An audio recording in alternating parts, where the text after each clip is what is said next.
My name is Henk Huizer. I work as a curriculum and learning designer at QUT.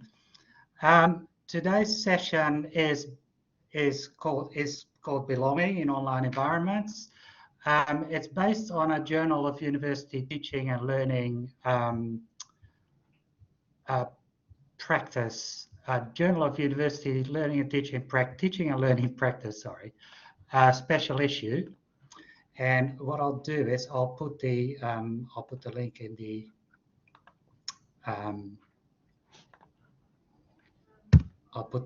chat, so you can have a look at that.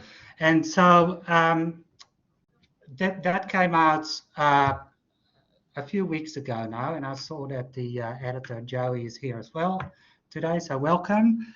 And so basically I've selected a couple of papers that sounded interesting and relevant to TELedvisors today to present. And the first one up is Dr. Nicole Crawford, who is an adjunct researcher at Curtin and UTAS. She was a 2019-2020 National Center for Student Equity in Higher Education fellow. And yeah, over to you, Nicole. Thank you, Henk.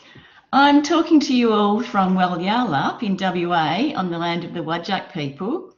And it's, really nice to be talking to this SIG today. A bit about me to start with, for those of you I haven't met before. So for most of my time in academia, I've pretty much been a teaching intensive academic, teaching on campus and online in the University of Tasmania's enabling program, that's the university preparation program, and doing a bit of research on the side during that time. And then in recent years, I had a research intensive role at the NESHE, as you said, Henk, that's the National Centre for Student Equity in Higher Ed. And my research topics have really been informed by my teaching experiences in enabling education. So hence this topic that I'm interested in, student mental wellbeing and equity. So Henk asked me to talk about the paper. You mentioned the special issue Journal of Teaching and Learning Practice. I will refer to that as JUTELP for the rest of the presentation, for JUTELP for short.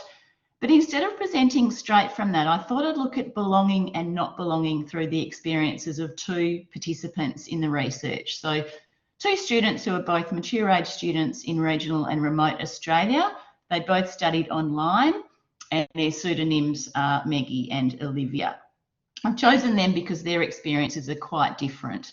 So I'll draw on bits and pieces from the JUTELP article and also recent articles I've listed here, widening participation in lifelong learning and student success. So Maggie is mentioned in a vignette in the student success article and also a fair bit in the qual section in the JUTELP article, and Olivia's story is one of the vignettes in the WPLL article.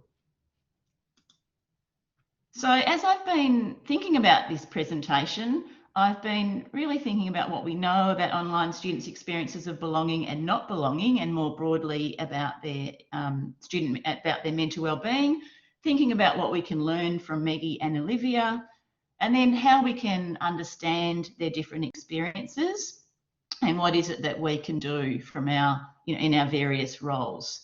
So first, just a little bit of background about the larger project. So that's a 12-month research project I conducted in 2019-2020 as part of being a NESHE Equity Fellow, and I was exploring what impacts on students' mental wellbeing. The participants were mature age undergrad uni students in and from regional and remote Australia. It was a mixed methods project, and for more info about the methods and the findings, that's it's all written up in the report that's called On the Radar. So I've popped a link to this report that I'll show at the end of the presentation. So I understand mental wellbeing as being about being able to manage the so-called normal stresses of uni and life in order to be able to study well, be productive, be fulfilled.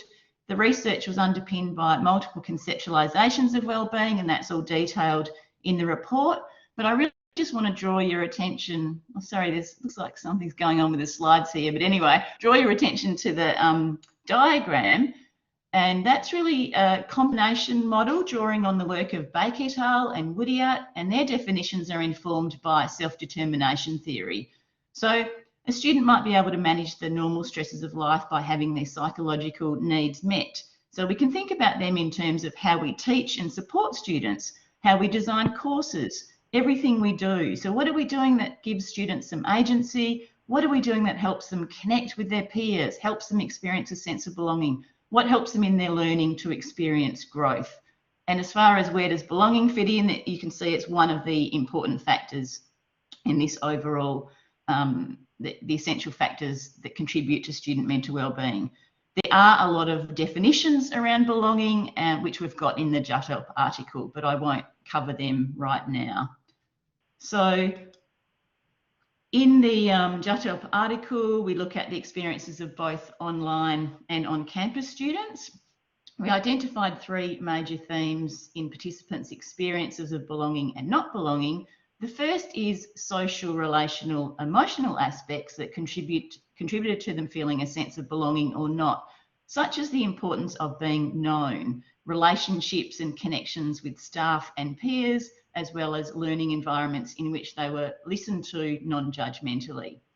University aspects included familiarity with and being prepared for the university environment, as well as the university's expectations of students. The spatial temporal theme includes aspects around distance and also related to time. So let's look at belonging and not belonging through the experiences of Maggie and Olivia. So firstly, a little bit about Maggie. Maggie's circumstances involved raising children and living through domestic violence while progressing her career through studying at university.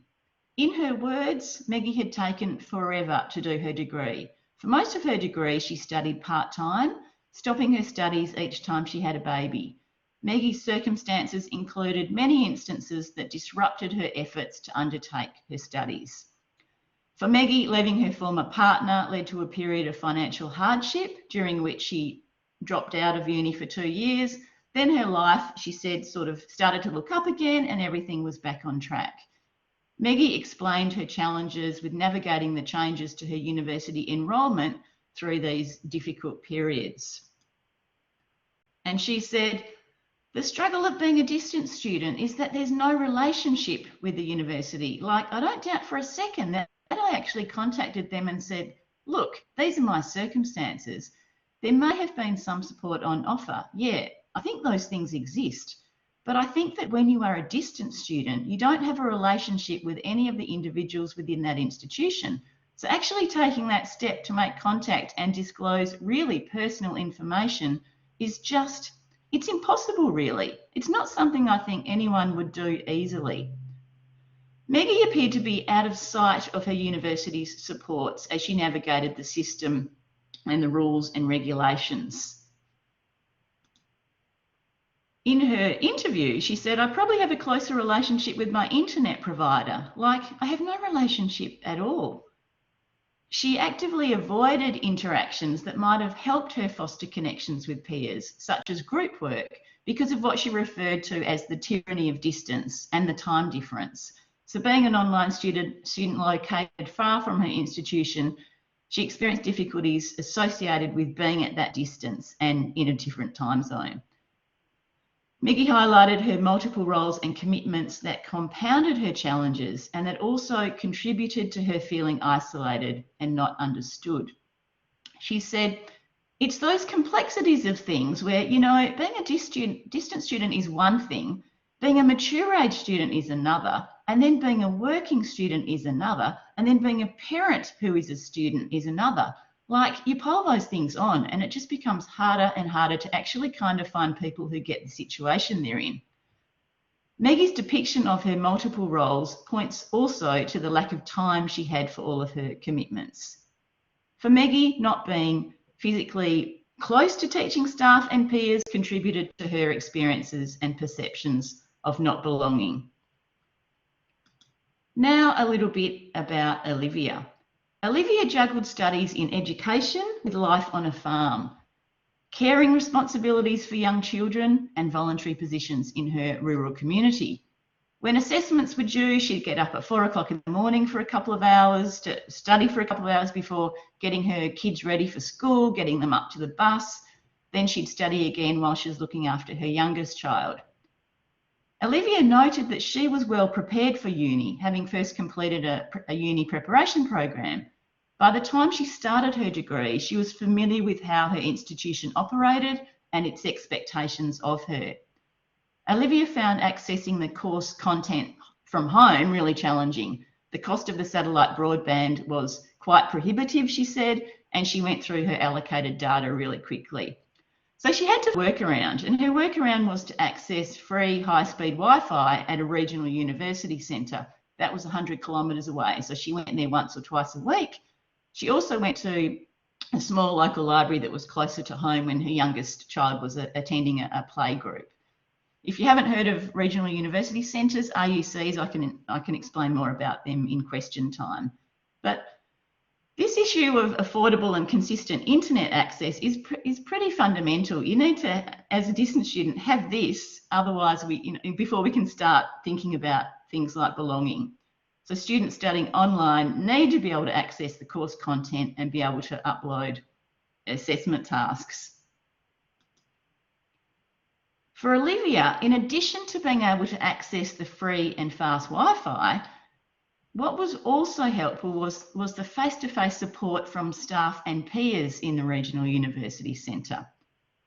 Olivia noted, "They offer me the most amount of emotional support, which I think makes the biggest difference for me, and I feel very connected to them because I'm able to attend a physical campus and see those people's faces and interact with them. So that's probably for me, I feel first and foremost connected to them." She also said, "I get all of the support from the university, but I'm not lost in that crowd. You're seen as, yeah, it's very special having someone based locally that you can contact." Staff from her university had at times actually made visits to the regional university centre, and that meant that she had a chance to meet them face to face every now and then. So knowing and feeling known by university staff really contributed to developing a sense of belonging, even though the university itself was thousands of kilometres away. In contrast to Maggie, Olivia felt known, she felt included and connected and valued in her university studies. She said, "I do feel very connected and I do feel like I belong, probably because they have a really high number of distance students. And yeah, they really effectively tailor their courses to meet the needs of distance students." So what helps to explain the students' different experiences? While Olivia certainly had her challenges, her experience stands out as an example of how an online student undertaking their studies in a remote area can be prepared, can be connected and supported, and can thrive in their studies. Points of difference for Olivia are that she benefited from studying in a preparation program online to develop the knowledges and skills and literacies prior to commencing an undergrad course. And she had access to the RUC, the Regional University Centre, where she could actually be in a physical study place and connect face-to-face with staff and peers, not every day of the week, but a couple of times a week, and she could be part of a learning community. Olivia's experiences suggest that her institution or the school or faculty that she was in was moving beyond the access targets that a lot of unis have around equity, and they were moving to really improving students' participation throughout their course. While I think Olivia's institution is really walking the walk, not just talking the talk, it's not the case across the board. Many institutional approaches, even after all these years of talking about equity and widening participation, still seem to assume that students are, say, on campus, have time, are school leavers, are studying full time. And as a result, they end up excluding students who don't fit the profile that they have of what it means to be a university student.